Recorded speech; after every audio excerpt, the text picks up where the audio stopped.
khai le hun enga mo chen kan chol wang nuwa puan ven soi ching in bulkan ron tran thar le dor ania kan channel hi min lo tin zo san to nge nia pasal tha thon thu lam ngai tha tu te hi kan lo lo omreng ti po ka ngai tua thiam lo hial mai ka ti eng po ni se in mi troi om na be se chungin kum thara hian bulin tan chole don teng miang tuna hian nunrawng pasal tha part 2 ti in nunrawng pasal tha RALTAWNA FAPA RALCHHINGA chamchin kan chui zui dona aziak tu hi MaChhuana Hrahsel ania akut nu kan lo hriat fo to ni wangin in mel hriat tir thana ngai om love amai ro chu aziak tu thu ma hi ama sa in ngai thalok teng ole nunrawng pasal tha thon thu chun zom le turin bulkan han tan le don ta ngai tha tu ten comment lama min lo pui le ula mishing tu mai po hi in zir ngai lo le ma son na tur nei lo kan om no ti kan hai ngai lo kha nunrawng pasal tha part 2 ti in RALTAWNA FAPA chanchin kan chui thung don ania he thon thu kan ngai thak chunga min no troi om tlat turin ka han so ma cheu ole aziak tu thu ma ang deuh hian in mi troi om na be se chungin kan ron let le nia in tan thei top chua chungin thon thu ngai nom tak ron chop chua zel kan tum don nia nunrawng pasal tha part 2 RALTAWNA FAPA RALCHHINGA ziak tu MaChhuana Hrahsel bung khat na tu khat chu tlang au pa hian rang takin pasal tha te le mol kil lalin la kai man lo te chu ron ko chu la chu tiang ani ta ka chuan mi puilam point lal moran pan zut mai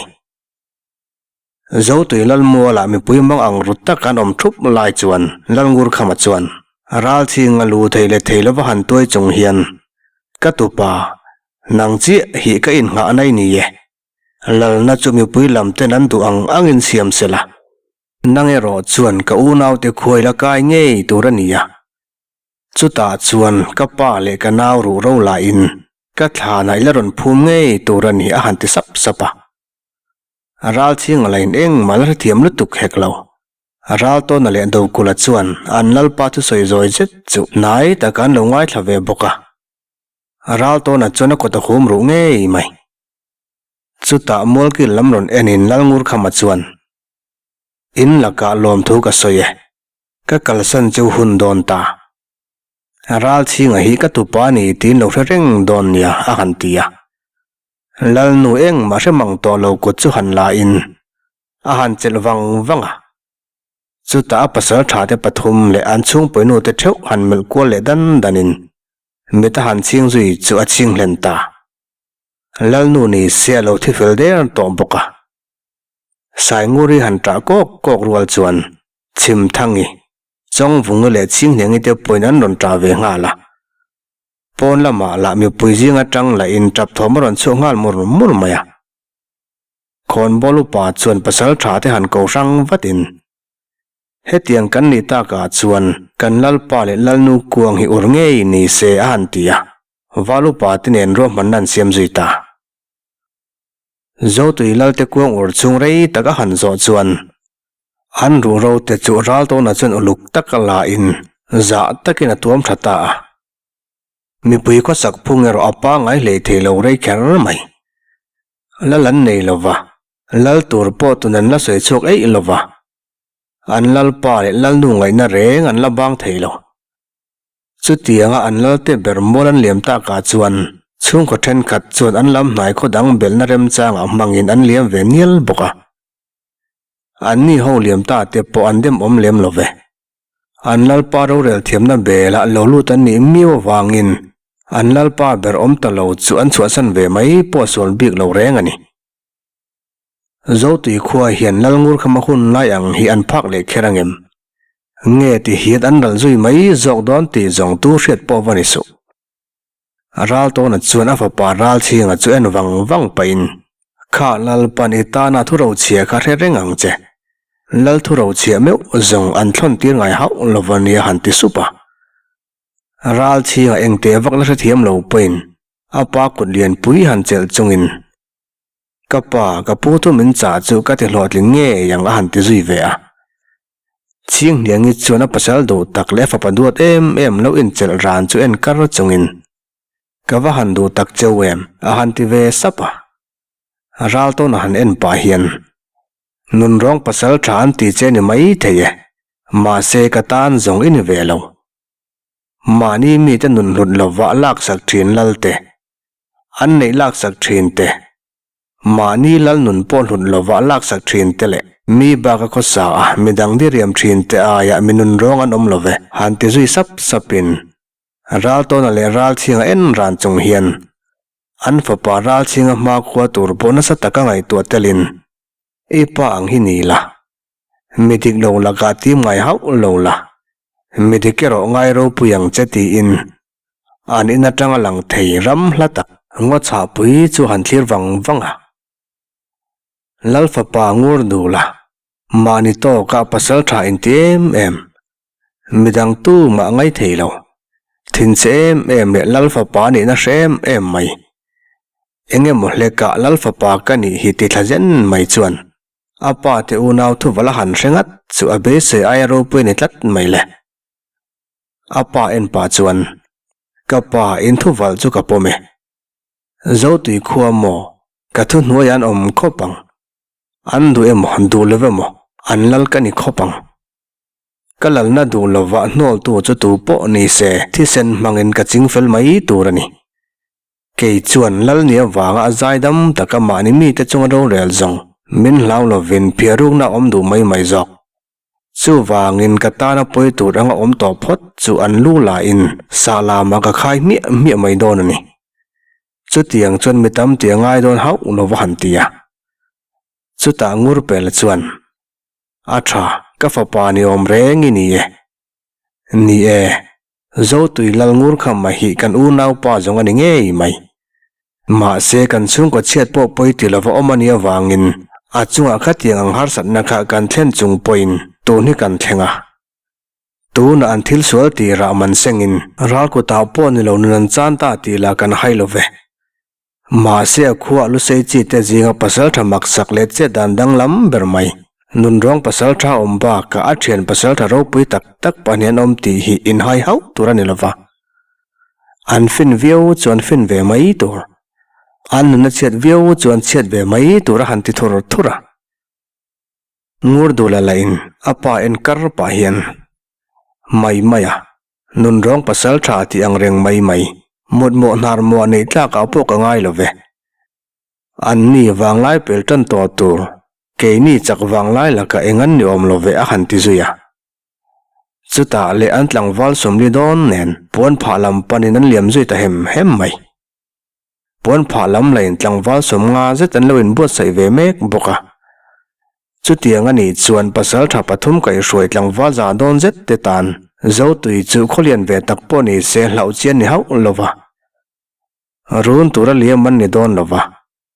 lalna chang tura kho kai phota mi pui su khlek dana zira chet lak bian mai chuan tum berania a tula ni phot chuan tlang wal dang te hial point cha bel po poyan ti don hau lovani maktak mai lal ngur khama te u naw hi lal vek mani se mi zeidang lo tak vek an ni rualin mi ne theinan nei vek loma hei wang hian an lalna khwa te theu po ate lem lo viau loma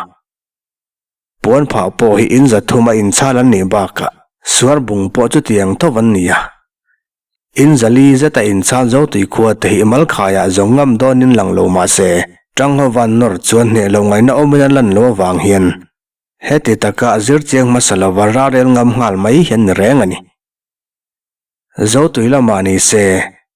an mual kil te boiruk na pia ching niang lain a FAPA ni na tur lo pai veran to maya RALTAWNA lain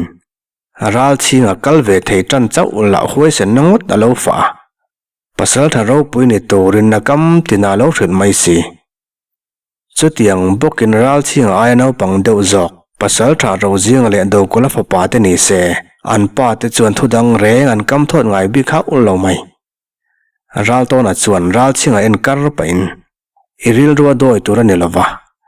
poi sei lo laka la hria mi lek tur ani hek lo tlan chiat thi mi doi jep ti chi chawani lova mi huai sen chuan tlan hun le nor hun a hre tur ani zok ikuti lek khong tur ani ya i voi khat ku thlak to thlak non ngai ani tur ani lo mi hliam to chuan an nun zuwa tur ani lo ve han te fak maya thing niang lain a khai o pa fa thu in thla tan chana van om lo thin ve mo kha e fa pa ni se atum ram po pen thleng tur khop pol ani lo kha chu tiang thu fa tur ani lo ve alo ti ve hlara a pum hi pur lian toina rai thin chiani tur ani a bak ve hlar zel maya tuna chuan lu sei kholian zo tui khuwa po boina em nei lova omin an pasal tha pathum wang lai mang mek te wangin tlang tin an thang ani hot mai NUNRAWNG PASALTHA tia lu sei khuwa le poi ram thleng alo thang thin chu RALTAWNA nge chu ni ti pon thlang pui to boka pem nu tanom deuh renga tuna chuan in zalian tling ta hial mai an che vela chuan kholian beran ne ta hial maya RALTAWNA FAPA RALCHHINGA ni se enge mo soi ve thei to boka apa chun fu boka amit meng renga thip saram mai chu tiang bokin pasal tha dang ro jing ale do kulate point FAPA nei ve ta ka chuan khotlang an lo min chung tin lom puan hlo kher mai hetia zo tu in man son mek lai hian lal nei lo khuani miwa wangin enge mo thola boinan nei ve reng thova ro rel ngai changte thu chia thu tha chung cha ngai tu tur poin molkil tale pasal tha te malak na ni maya wangin lal pakhat nuaya ro rel na kalpui ai chuna lo hau tak jok dai ti pon tha chiang kher mai lal nei talo na fam chu lal tur nei se anal ngur khama khan tu ma ru ta nei lova RALCHHINGA hian kalal na la changa ngati bak eng ma kam chung renga nei silo RALCHHINGA la tuna ni se en rol ti tur em polani silo hetiang kara hian lal ni in be chen lo om ve mek boka hei mai la ni lova lal ngur khama u naw ten an u naw pan chan ten riat chuan kha le chen in huat na ten renga in en kho khat po lua za thelo chuan lal ngur khama hau sak na le ami te du na wangin kong dap dun danan ngai to tatlat mai hean thu val mek la zo tui mi te hian tu manan hre hau silo hetia u naw in rem thei ngai reng lo ten an hau sak na tur le mi chunga leng tur an in ngai na wanga an han in rem le thei mai hian engkong nge la hrin chuang le pon pha lal zaluma lal ngur khama naw an pa lal na chang tu ber chuan pasal thakau fu pani nei wangin ani pani chuang tak chung hian a u akhuwa tanga u ma aum chua hial chu lamkal tirin khai kan u naw pa ta nu pa in nan chan tak sia chuan engti malak tur nge niang akhuwa tela tu man khodang an chua san lo ti kan lo hre bok nen nangin ngur khama khuai valu mai don nge keima zokin ti in lamkal atir tamaya lamkal maya thuti tlu zong fel lo varia in swar bung lal ngur pela le molkil te baka a pasal tha te chuan pon pha khuwa ka in kha le chen u naw ve si thu tha sei dun thei ngai reng lo khan tuna zong an duam na wangin thuan vai dun thei ta ngur pela chuan keini zong in khuwa kan neya ka fa pa tlang chang mai tur ngul du la hian kan u naw pa khuwa chuan ro varel mai se nang lain fa pai nei talo ne na han ti chuan lal zaluma point ni ro se in zali khuate meu kan fa pai na thut don chuan khothum tanglol kan ni to dona tu khuwa nge kan hlawang ni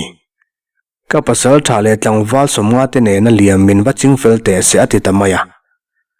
ngur pela point ni e chutia kan tho dun thei don chuan ka pasal thale tlangwal te po tel veang miang ti in thura thlak ta kan wal dun ta mi am mai le zo ti khuwa ten wartina tang an na tho turan boi puile sang lain chong vung le sai ngure te chuan ching niang naw ve thlanina bol hu zui to chu domin RALTAWNA la an khonaw char tiam thang rengi ko vina liam to boxi RALCHHINGA lain anu en kar pa hian ngoi ran lo tang ve em maya chutian boi ve em lai chon molkil jinga po khotwal mi te in an ngai nat ber than hu ma churon lut nolin enga min riatir ma saklo ni hei jong amin ka saktura ni e han ti thum du ta chuti lai chuan thang reng ite ron langin khai mol ke lu pa polo om reng mai ka ti he tianga mi pan om ve ngai lo ve a han ti point mol kil chuan kan pasal tha nen hena tul ti tur om kan no ti mayang chu valut vat to khai ching nengi po puyangai to via wina lange alo te sam et mai si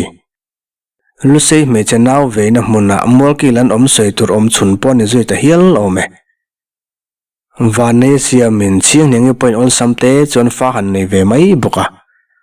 chong vungi chuan RALCHHINGA naw chu me che ni ron ti chuan mol kil tan hu ma chuan RALTAWNA en pa hian ka soi lok to khamo nang point remedy to kha a han tia RALTAWNA chuan khai lo na re reng ani mo ni tu ke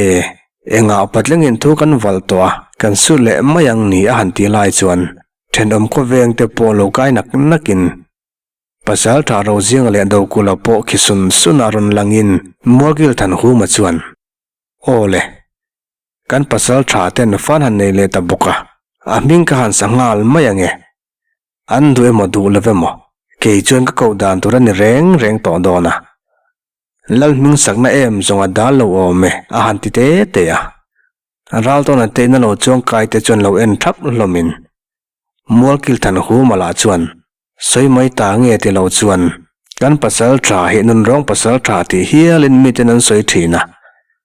laupon lau viawani voin thleng hian lu sei kho le chidam kho te thlengin nun rong pasal tha ti hian khula thang zela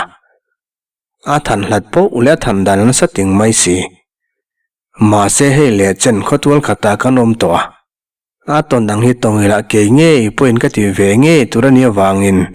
ke chuan kan pasal tha thil ti hi ro pui ka ti em wangin kumbi tamlo takin ramlama thang chu to ma se akal kim nana fanu minga po thang chu ki minute senga han ti chuan RALTAWNA chuan akhai ya chu em zong asang lua lo mo ming hian om je nei ve cho kania han ti po chuan molkil than hu ma chuan ka soi to kha indu lo point ke chuan ka dam chu ko dan tur nei to e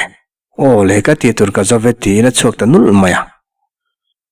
RALCHHINGA la chuan RALTAWNA dara han ben thok pa hian khai engai du lo vak ni ming mai te zong le koi lo ve ming thata ka ni kha ini na nen point phok chuak zo lo mo le a han ti chuan do kula point ni e RALCHHINGA soi ang khana dikani ethil tiang hi lu se chi te jinga emo chidang jinga emo tu manan ti le thei to om kher lo ve mi te ta nun bulletin tir na sa tunge poi soi lo nu ni lak ni mani chau in da sanga mani mi te po ngai sak lo lal tele pasal tha mani lal le khwa te po phiar do tu te nun lak sakini huni manga thangi chuakim na ro elo te ve ta ka chuan RALTAWNA ngai to na chu kal thui le ma se pom lo chi po van lo chun han ti zui ve supa chutia pasal tha ro pui khwal thang satia mai ni lo ramlama thang chua theu mai wangai la mang tan chau pathum in khata in po takan om ho zet chu mi mit phuk nan ni lo thei lova ani pathum mi an khotwal pon lalan nei lo wangin lal tur panan do em veka som hialan lo to ma se ani ho hian lal ni zongan lo du I kholo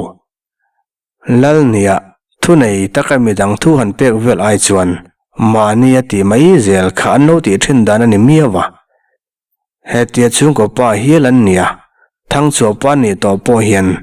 tu te ma hian sapui ma chon ko an la chu khal man lova ruang zon ni ko la in an ma khal thei hek lo ruang zon ni ko po ni pathumin lang an chel to hi chuan khodang te hian an nor ngam ngai hau lo an pasal tha RALTAWNA ten fanwon nei ta ka chuan metin meilom puyan hloa thang chu ki mila no sen dom zet mai ni nen ching nengi nen zong fen phel ang hlau an lo ni boka mi te lo man hlo kher mai tlai khat chu an khotwal pa chul kal hongin chak zetin pasal tha RALCHHINGA te na ron kai tanol maya RALCHHINGA chuan khaya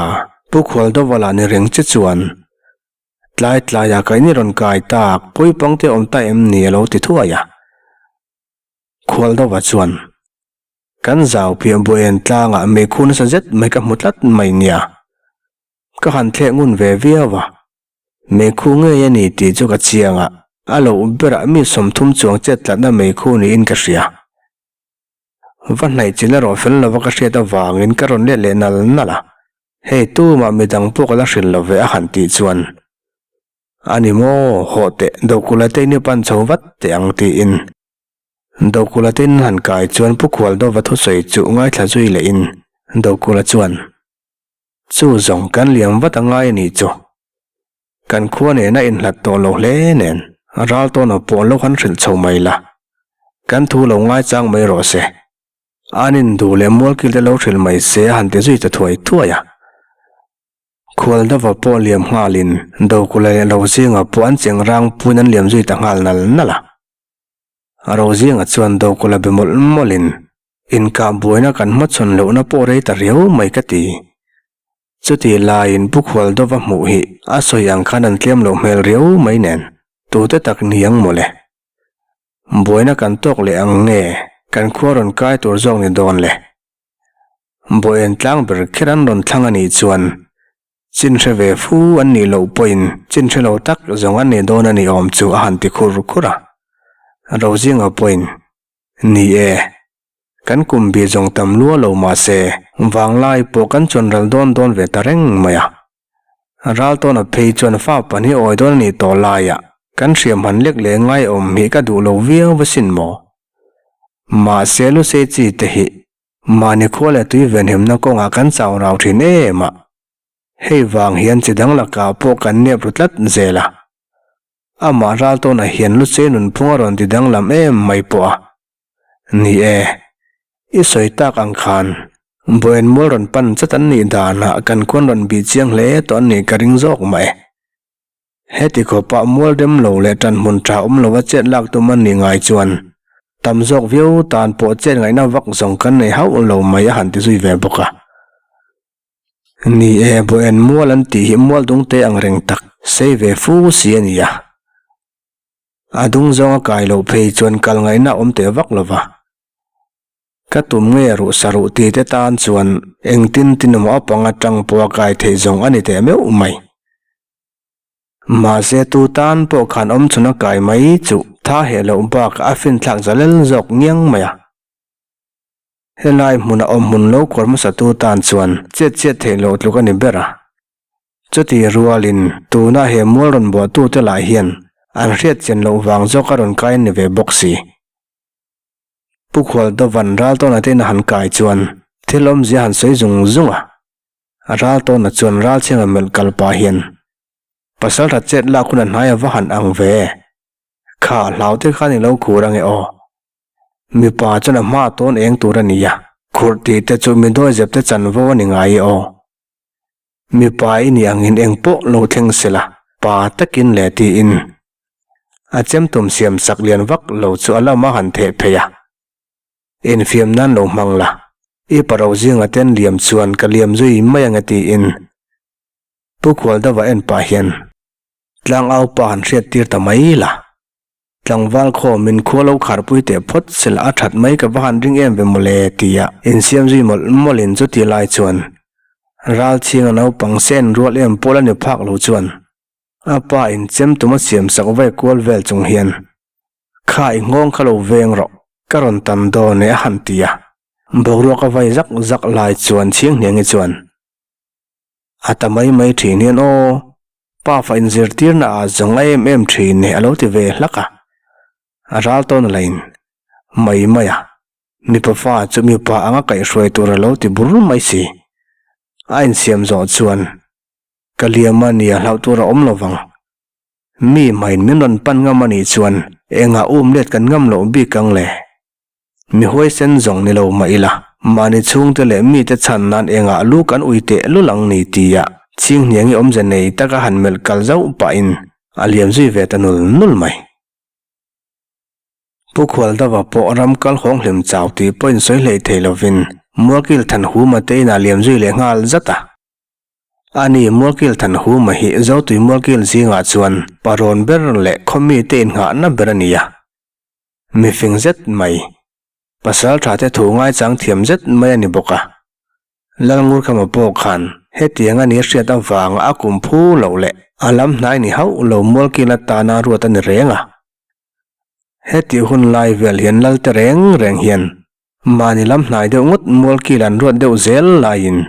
than hu mai ro zong an lam hnai ni hau lova mulkil hi kholian an ni boka an tam hle maya rang thang le vung ru malain lalnan lo in chu rol nen zo tui khu hi an boi rem em mai nia tlangwal za chuang te meu oma hian vung ru malam tang te che na chuan rang thang lam tang te an che ngai lova chu tiang bokin rang thang te lam che na po vung ru ma te lam an che do big der lo hetia pu khwal do van mulkil than hu mai na kai po hi than ru ma tan jong mang an ruk na thinga ni hot mai alu han tua in chunglam han mel thin o kan lal ngur khama dam lai ni se jong tu ko te la ka ma boina kan to kom silova a han ti vong maya pu khwal do valai na liam san zui thuaya than hu ma chuan lo thei lovina mulkil puite han hui khom le chu nia ani hian tlang aw enga mohleka han tera mohe ti ve ngai hau lo maya chu ti mulkil som chong zet mai han tu khom le chu in epsa borok kal lai mek chu atang le ta hle mai le vong ru ma chuan kan mi ten liamang a han ti hut nguta rang thang lain kami te zo kan liamang nang ni in omang alo ti ve boka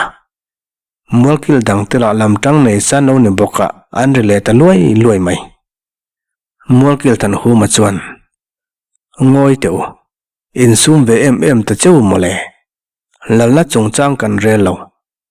kan khole kan mi te himna tora ni kan soini lalna heti em mai lo do hi enge mo chan ni ngai le lal ni hi enge hlut wakna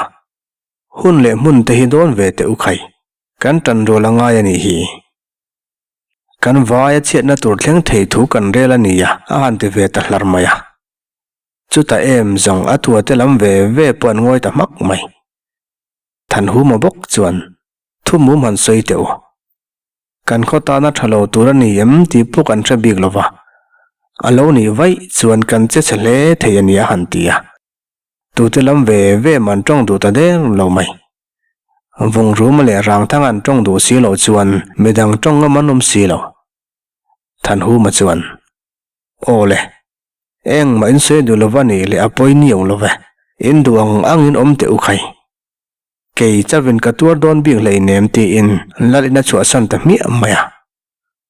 a chuak ta tia chon vung ru ma churon dingin kami ten kan pasal tha ten puyang mi le sa kan nga jok ti in ron dinga rang thang lain in kal bi kom lo mai nang nin kholo veng ula kan kal jok ka han ti ve le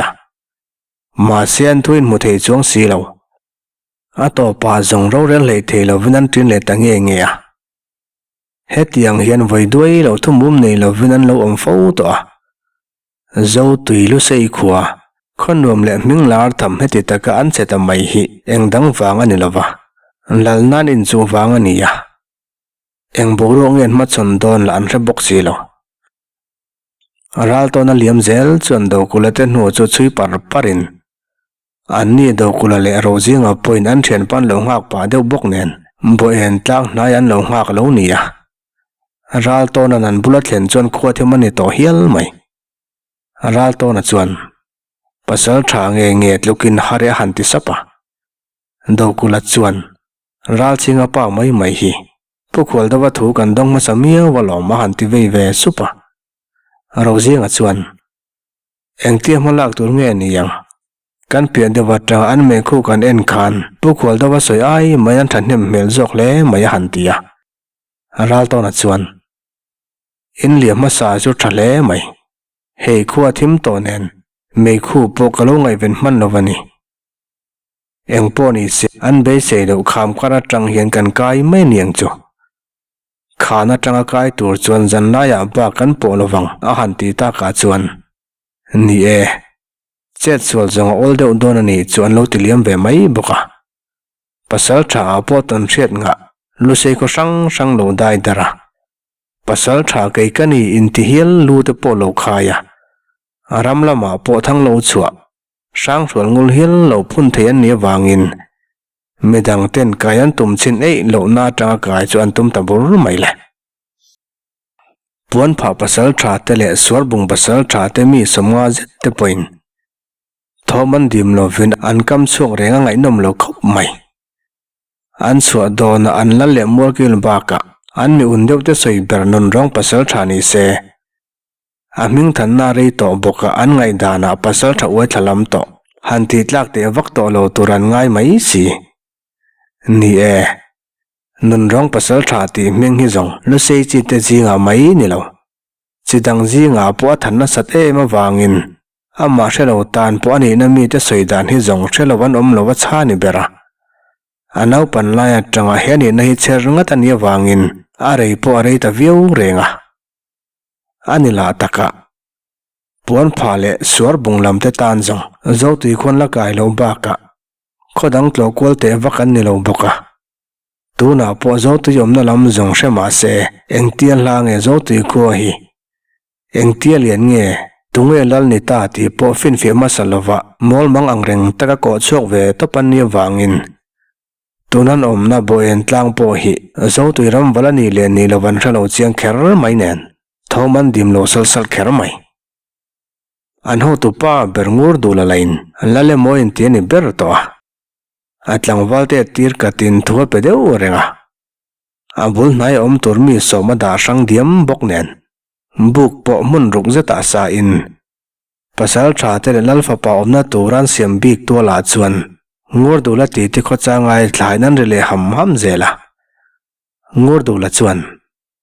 zo tui ko kan la khuna chuan ka op zui mai don nen nang hi tlang awa ka ruwa tang che tu ber pasal tha hi nge ka chomang cheu a chu zong lu khai nem berani mai ke chu ka pa te ang kani ve mai don hau lova khuwa ka ne ya lal ka ni chuan tu ko le tui ma hian min ngam don hau lo mani e tur boi pui po ngai lovang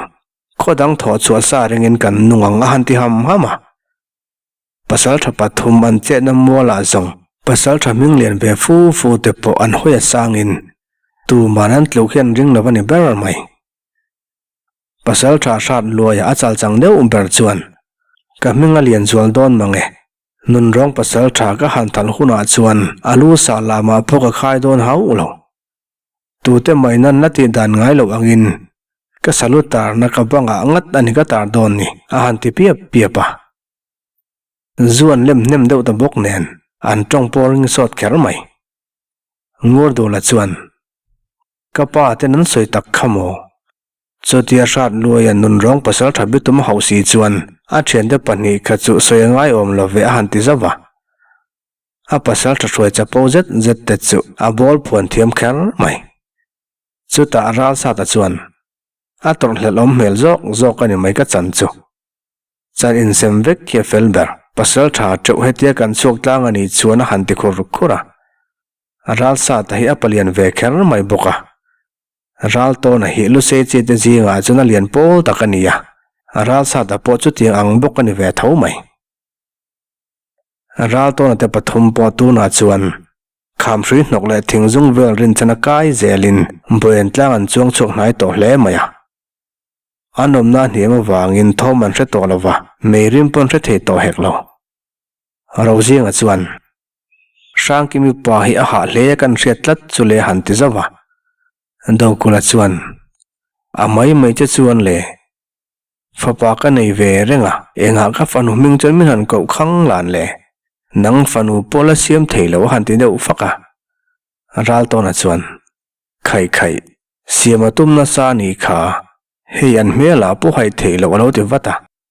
an han nui ho le ri thin chutan ha te zia deu chuan malam pan zai rel le in aran kal le chau chu boen tlang chuan chona tor lung bang sang zet mai chon lo thleng lo ni reng to dai la ina ti huwa wangin analem maya RALTAWNA chuan khai kan kai thelo mayang ka ti in thingzunga han dap kwal ngel thina awang kher mai Atopa zonga dap fu ta sama. Ma sen ting zung dap fu ber la alen lo baka amal ngota ni mai si. Chu mai la ni lova. He ting zung hian lungbang to ba thleng nge alai lak lo atop mayang ti puan se mai theilo. An han ban thina lungbang nal pel pulvat zat bakan ban phak ei boksi lo. Thok han la in o lek han tum ma sak berang eti in ting zung hi karon ti chet nat viau chuan alai lak lo atop ti na ni anga kong dang in lo dapang a han tia. Do kula le rozinga point tun tum zet chuan hupur ve kher mai. Chun eng ni se helai mun hi chu asan e ma wangin ngopui kho thim tor om lem lo wa zia deuh tor. Ma se zan thim hnuai ni baka me cher chilo van ni bok nen. Hupur viau po om em ani. RALTAWNA chu han lon tana. Voi ni khat zong aron tol thale rang kher mai. Do kula chuan RALCHHINGA pa kong dang kan dap mai donem ni a han tia. RALTAWNA chuan ka han tum le chin reng nge ti in a han tum le a.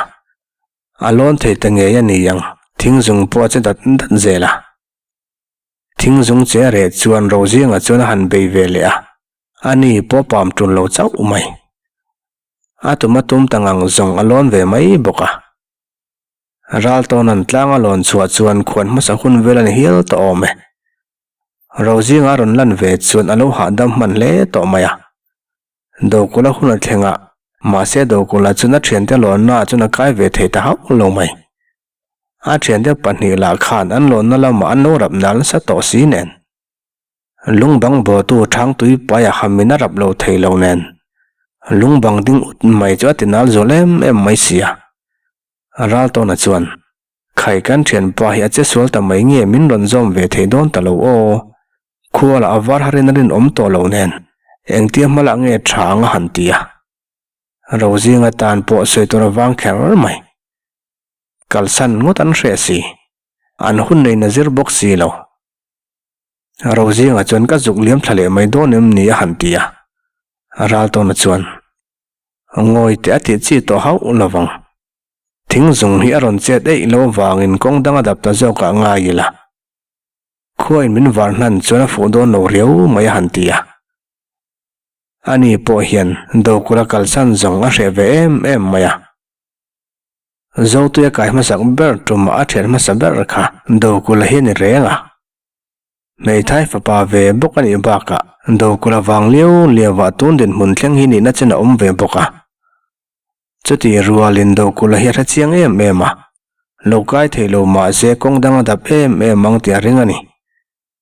Arin ang nge hian do kula point kong dang chu adap nge mai.